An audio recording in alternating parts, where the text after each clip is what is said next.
काय सांगाल, कशा पद्धतीनं प्रचार चालू आहे तुमचा आणि लोकांमध्ये जात आहेत, काय लोकांच्या समस्या आहेत, लोकांमधनं कसा प्रतिसाद मिळतोय तुम्हाला? सर्वप्रथम मी पक्षाचे या ठिकाणी आभार मानतो की मला त्यांनी एक सक्षम कार्यकर्ता समजून मला त्यांनी उमेदवारी देण्याचा या ठिकाणी त्यांनी निर्णय त्या ठिकाणी घेतला. आणि नक्कीच जे पक्षाने निर्णय घेतलाय त्या निर्णयास मी मान्य असून मी त्या ठिकाणी सर्वसामान्यांच्या प्रचाराला जाऊन त्यांच्या गाठीभेटी प्रत्येक गावागावात जाऊन त्या ठिकाणी प्रचार असू दे, संवाद बैठक असू दे, कोपरा बैठक असू दे, त्या ठिकाणी घेत आहे. आणि अतिशय उत्स्फूर्त साथ मला त्यांचा आणि आशीर्वाद त्या ठिकाणी मिळत आहे. आदरणीय स्वर्गीय अनिल भाऊंनी केलेल्या कामाची पोचपावती मला वाटते त्या ठिकाणी मला भेटत आहे. कारण की खरं सांगायचं झालं तर आदरणीय भाऊंनी आज दिगंची सारख्या शहरात बघायचं झालं तर अतिशय मोठ्या संख्येनं त्या ठिकाणी ऊस उत्पादन शेतकरी त्या ठिकाणी आहेत. प्रत्येकाच्या बांधावरती जाऊन मी त्यांच्या गाठीभेटी सगळं काही घेत असताना मला ते शेतकरी अतिशय आनंदानं त्या ठिकाणी सांगतात की आमच्या गावाला त्या ठिकाणी पाणी आलं आणि त्या पाण्याच्या ह्याच्यावरती आता आज आमचं पीक असू दे, इतर कोणतीही ऊस डाळिंब अजून इतर सर्व काही असू दे, गहू ज्वारी, आता गव्हाचं सीझन आहे, अतिशय चांगला प्रतिसाद शेतकऱ्यांकडून असू दे, सर्वसामान्य जनतेतून असू दे, अतिशय चांगला प्रतिसाद मला भेटून आशीर्वाद ते सगळेजण त्या ठिकाणी मला देत आहेत. काल प्रणव गुरव यांनी प्रवेश केला, काय सांगाल? भाजपचे नेते होते, विधानसभेचे काहीतरी पद होतं आज आता सांगायचं झालं, मला वाटते काल अध्यक्षांनी दादांनी त्या ठिकाणी सांगितलं की अतिशय चांगलं पक्षाचं काम ते या दिगंची गावात त्या ठिकाणी करत होते. आणि गेले 10 वर्ष ते मला वाटते पक्षाचं काम एकदम प्रामाणिकपणे जनतेत पोचवण्याचं काम असू दे, जनतेला विश्वासात घेऊन काम करण्याची पद्धत त्यांची असू दे, एकदम अतिशय चांगल्या पद्धतीने ते करत होते. आमची मला वाटते आधी पण त्या ठिकाणी आमचा त्यांना मागणी होती की तुम्ही आमच्यासोबत काम करा, पण ते पक्षासोबत निष्ठावंत होते. काही कारणास्तव मला वाटते पक्षाने त्यांना डावललं असेल किंवा काय त्यांच्यात बरा समदुखी किंवा काय इतर काही गोष्टी त्या ठिकाणी घडल्या असतील, पण त्यांनी एक चांगला निर्णय त्या ठिकाणी घेतला की आदरणीय अध्यक्ष आदरणीय भैयांच्या पाठीमागे राहून आपण आम्हाला पाठिंबा देऊन आमच्यासोबत सक्रिय होऊन त्या ठिकाणी काम करायचं त्यांनी त्या ठिकाणी निवडलं. आणि मी त्यांचं आभारही मानतो आणि स्वागतही करतो. विरोधकाकडून असंही बोललं जातंय की प्रणव गुरव गेले, त्यांच्या मागची लोक गेलेली नाही त्यांच्यासोबत. मला वाटतं येणाऱ्या 9 तारखेच्या ह्याच्यात तुम्हाला दिसून जाईल की दादा येण्यानं काय फरक पडतो. आणि मतदारही देखील त्यांच्या मागं ठामपणे विश्वास नाहीत. कारण की त्यांनी कालही बोललं, आमच्यासोबत बैठक न करता मला वाटते त्यांनी त्यांच्यासोबत असलेल्या कार्यकर्त्यांसोबत पहिला मला वाटते त्यांनी निर्णय घेण्याच्या आधी त्यांच्यासोबत बैठक केली.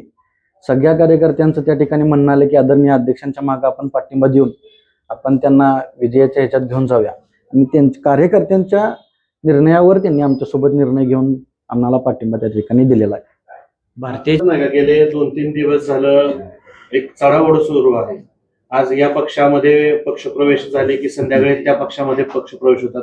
प्रचाराचे मुद्दे थोडेसे बाजूला ठेवून पक्षप्रवेशाकडेच जास्त कल चालू आहे.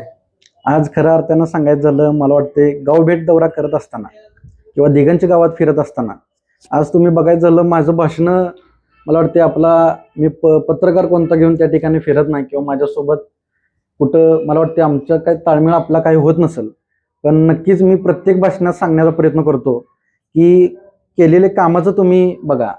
आज गावात प्रत्येक गावात किमान 10-15 काही असतील आदरणीय भैयांच्या आदरणीय भावांच्या मार्गदर्शनाखाली जे काही कामं त्या ठिकाणी झालेले आहेत त्याच्यावरती आम्ही भाषण करतो, त्याच्यावरती आम्ही ते मुद्दे धरून त्या ठिकाणी बोलतो. आम्ही कधीही टीका टिप्पणी करायचं राजकारण त्या ठिकाणी केलंही नाही आणि करणारही नाही. मी देखील कमी वयात तुम्ही उमेदवारी करताय, काय आव्हान आहे तुमच्या?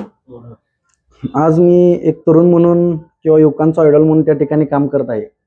काम करत असताना अतिशय उत्स्फूर्त साथ माझ्या गटातून असून मला वाटते आजूबाजूच्या 3ही गटात मला अतिशय युवकांचा त्या ठिकाणी प्रतिसाद त्या ठिकाणी आहे.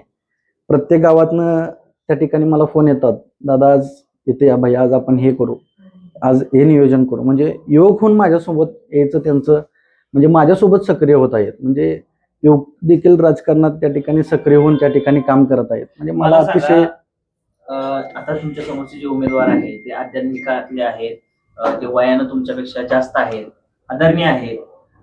निवडणुकीमध्ये या अशा उमेदवारावर तुम्ही टीका टिप्पणी करणार का?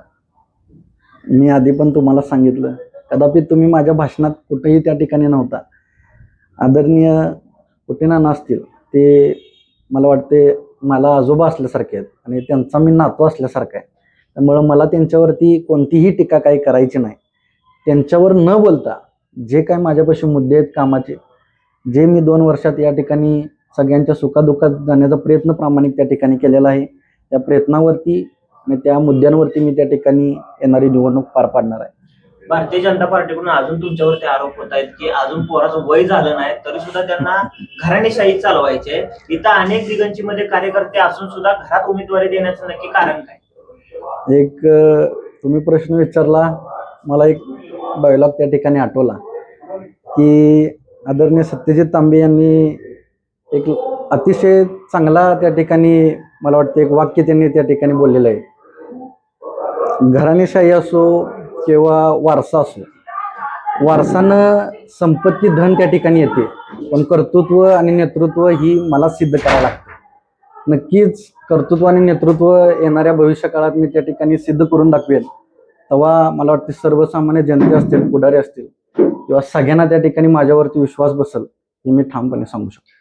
युवा वर्गातून तुम्हाला मालक म्हटलं जात आहे, म्हणजे मालक ह्याची संकल्पना काय आहे? आणि काल एका ओबीसी नेत्याने तुमच्यावर टीका केली की जनतेचे हे मालक आहेत, म्हणजे जनतेला उद्या नोकर म्हणून ह्यांच्याकडे जावं लागणार आहे.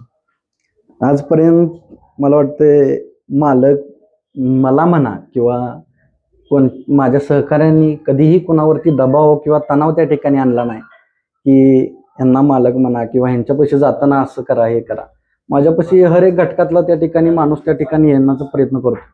एक काम असू दे किंवा माझ्याकडून त्यांचं काम होऊन त्यांना समाधान व्हावं म्हणून माझ्यापर्यंत येण्याचा प्रयत्न करतो.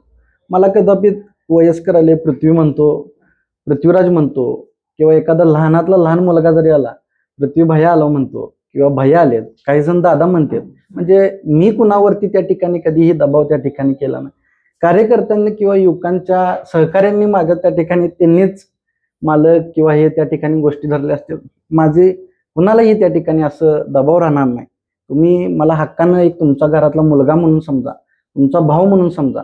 तुम्ही मला हक्कानं पृथ्वी म्हणा, पृथ्वीराज म्हणा, कोणाला भैया म्हणून वाटते म्हणा, दादा म्हणा, अजून इतर काही गोष्टी असतात तेही देखील तुम्ही हक्कानं मला बोलवून त्या ठिकाणी बोलवू शकता, कारण मी एक हक्काचा माणूस आहे.